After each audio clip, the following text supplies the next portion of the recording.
Assalamualaikum warahmatullahi wabarakatuh. Sahabat petani, salam pertanian maju. Saudara-saudara sekalian, sahabat-sahabat petani, kita sejak adanya revolusi hijau, banyak yaitu petani-petani kita yang meninggalkan yaitu penggunaan pupuk organik. Yang sebenarnya penggunaan pupuk organik itu sudah digunakan sejak yaitu beberapa angkatan atau zaman dahulu, dan terbukti yaitu memberikan hasil yang cukup baik. Namun dengan adanya revolusi hijau, ditemukannya agrokimia yaitu pupukan organik, maka yaitu petani banyak yang meninggalkan. Karena apa? Responnya daripada pupuk anorganik yang mempunyai kadar tinggi dan dia penggunaan dosisnya yang tinggi, maka akan memberikan yaitu hasil yang cukup spektakuler. Saudara-saudara sekalian, namun perjalanan setelah sekian tahun, perjalanan penggunaan pupuk anorganik dan bahan-bahan agrokimia lain seperti obat-obatan, ternyata mempunyai yaitu dampak yang merugikan bagi yaitu produktivitas daripada tanah. Di mana karena tanah ini tidak ditambahkan dengan yaitu bahan organik, maka kandungan zat organik di dalam tanah yaitu semakin lama semakin menurun. Inilah. Sehingga apa? Sehingga yaitu akan menyebabkan sawah-sawah kita, terutama di Jawa, hampir 60% lahan di tanah di Jawa ini kandungan zat organiknya kurang dari 1%. Sementara bisa sustainable, berkelanjutan apabila kandungan bahan organiknya itu lebih dari 2%. Ini suatu hal yang perlu kita perhatikan. Sahabat petani, oleh karena itu tentunya kita harus kembali yaitu menambahkan yaitu bahan organik kita dalam tanah dalam bentuk apapun, bisa berupa yaitu pupuk hijau, pupuk kandang dan lain sebagainya. Kaitannya dengan masalah sumber pupuk ini, pupuk kandang merupakan yaitu pupuk yang mempunyai beberapa manfaat yang sangat tinggi. Antara lain yaitu dia akan memperbaiki sifat kimia tanahnya, di mana dia mengandung yaitu semua unsur hara yang ada di dalam dibutuhkan oleh tanaman ini. Kemudian baik itu N, P, K maupun yaitu unsur hara yang lain. Berkaitan dengan masalah pupuk kandang ini, dia mempunyai kandungan N yang cukup tinggi dalam bentuk yaitu dalam bentuk nitrat, ya. Dalam bentuk nitrat yang kemudian selanjutnya dia mudah yaitu bergerak atau mobil, ya. Sehingga apa? Sehingga mudah dimanfaatkan oleh yaitu tanaman. Saudara-saudara sekalian, berkaitan dengan masalah pupuk kandang ini ada dua, ya, yang dapat kita manfaatkan. Yang pertama adalah pupuk cair, yaitu dari kotoran urin daripada sapi atau ternak yang lain yang dapat kita dapatkan.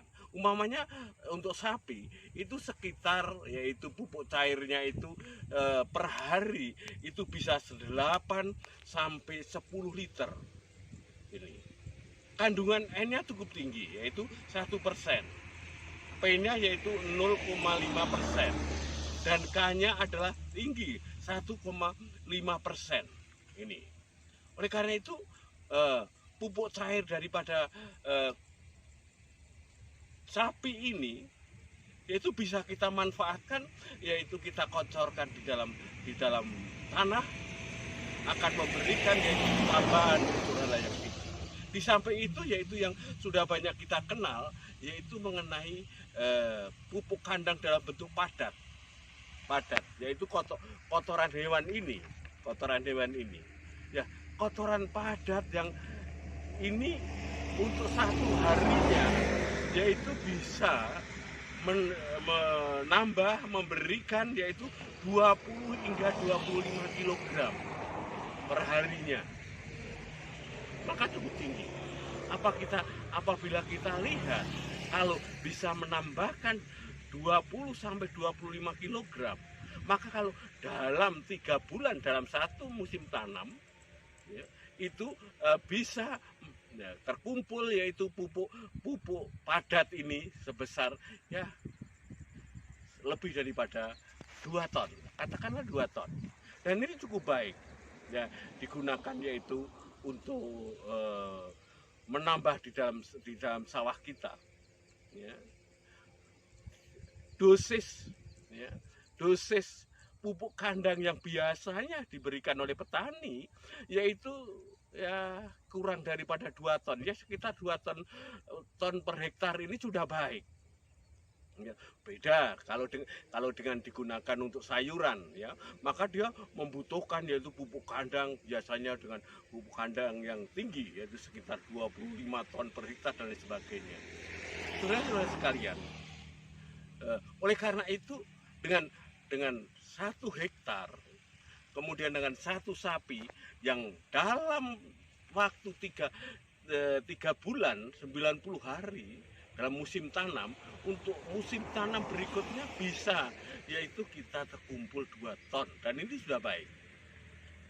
Memang kita sadari bahwa pupuk kandang itu atau pupuk organik kalau dibandingkan dengan pupuk anorganik berbeda, kandungannya jauh lebih rendah kalau dibandingkan dengan pupuk anorganik. Umpamanya urea 45% ya, N. Kemudian kalau lihat N-nya saja, kalau pupuk padat, pupuk kandang, yaitu hanya sekitar 1,5%. Sehingga apa? Banyak sekali yaitu selisihnya. Oleh karena itu, kalau kita hanya mengandalkan pupuk kandang, maka apa? Maka akan yaitu kurang untuk pertumbuhan tanaman yang baik.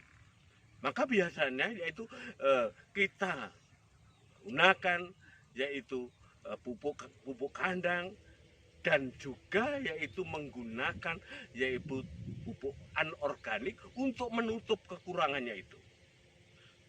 Sahabat petani, memang dengan adanya penggunaan pupuk kandang atau pupuk organik ini mampu meningkatkan efisiensi penggunaan pupuk anorganik.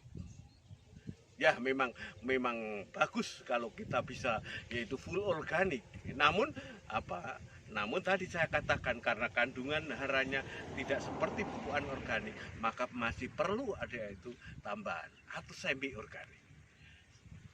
Sahabat petani, mungkin perlu kita yaitu melihat bagaimana pengalaman petani yang ada di Madiun, Pak Arif yang ada di Madiun, yang dia menggunakan yaitu limkohe, limbah kotoran hewan, dan dia menggunakan full daripada pupuk kandang ini digunakan untuk padi sawahnya, dan ternyata hasilnya cukup meyakinkan.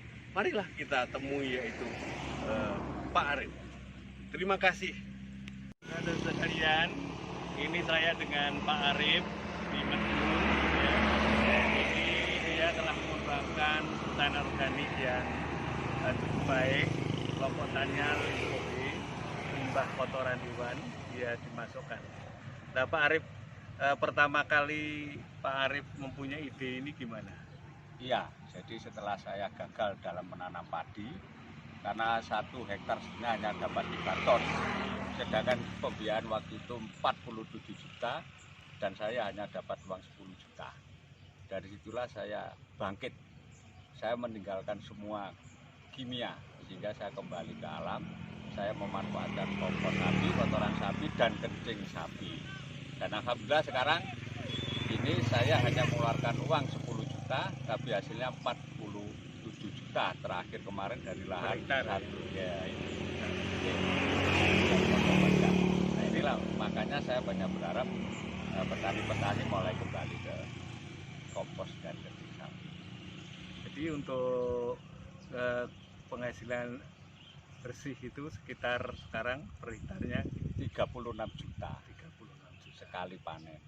sekali panen. Nggih. Jadi untuk kotoran hewannya, Ya, untuk kotoran padatnya di tanah, di tanah. Nggih. kalau Terus kotoran kencing kencingnya sapinya itu saya semprot tiap 1 minggu sekali. Jadi 1 minggu sekali saya semprot. Jadi saya tidak pernah menggunakan obat-obatan apapun namanya. Alhamdulillah padi saya selalu sehat sekarang ini tanpa hama penyakit. tanpa hama penyakit. Nah, itu. Jadi matur nuwun Pak Arif, Ya, Bro. sukses selalu untuk Amin. Limkohi. Amin. Terima kasih.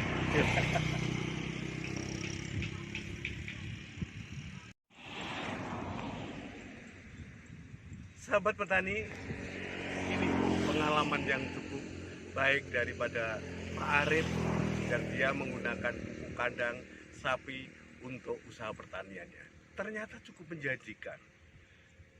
Sahabat petani, pupuk kandang ini apakah hanya yaitu dengan sapi? Enggak. Ya, yaitu pupuk kandang itu semua limbah daripada ternak. Bisa itu sapi, bisa itu ayam, bisa itu yaitu kambing dan lain sebagainya. Dan tentunya adalah komposisinya masing-masing ternak ini adalah berbeda-beda. Ya, ini tergantung dari apa? Tergantung yaitu dari jenis ternaknya maupun daripada pakannya itu sendiri. Ya. Sahabat petani, perlu kita ketahui bahwa bahan organik yang berupa pupuk kandang ini jika digunakan di dalam sawah kita, yaitu perlu waktu untuk tersedianya unsur hara itu. Ya. Karena apa?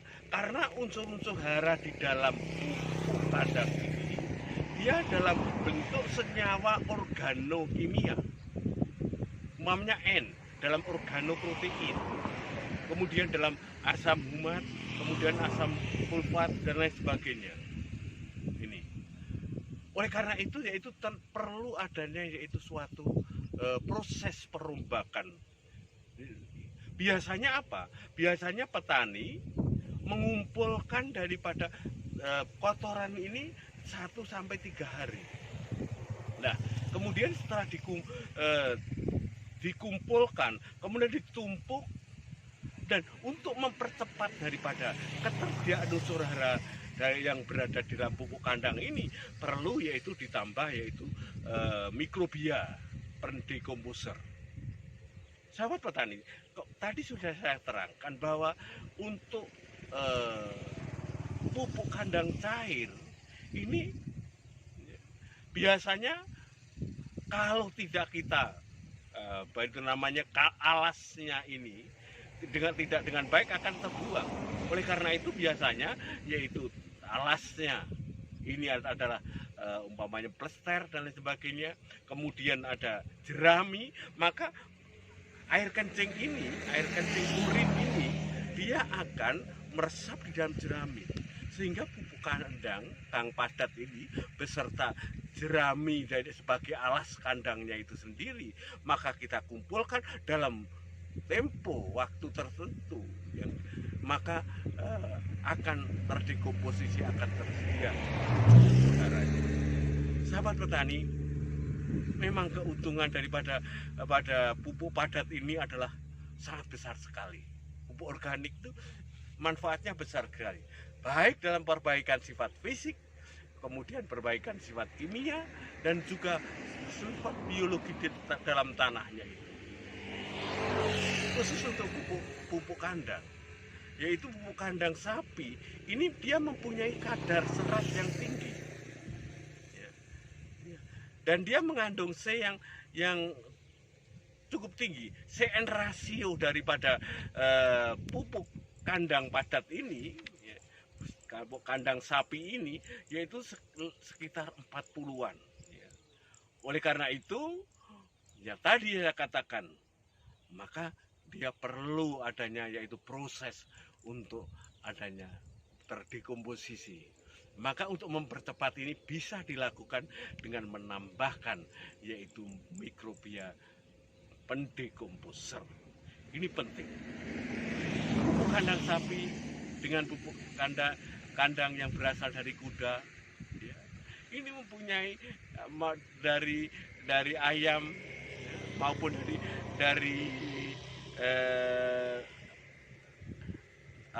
kambing, ini masing-masing mempunyai yaitu sifat yang berbeda-beda. Namun prinsipnya baik untuk bisa kita gunakan. Oleh karena itu, marilah kita kembali dalam kita untuk melakukan proses pembudidayaan terutama padi ini. Kita kembali yaitu menggunakan pupuk organik. Ingat, pupuk organik bisa memperbaiki yaitu sifat fisik, kimia, biologi, dan yang penting yaitu akan meningkatkan efisiensi penggunaan pupuk. Selamat mencoba. Akhir kalam. Assalamualaikum warahmatullahi wabarakatuh.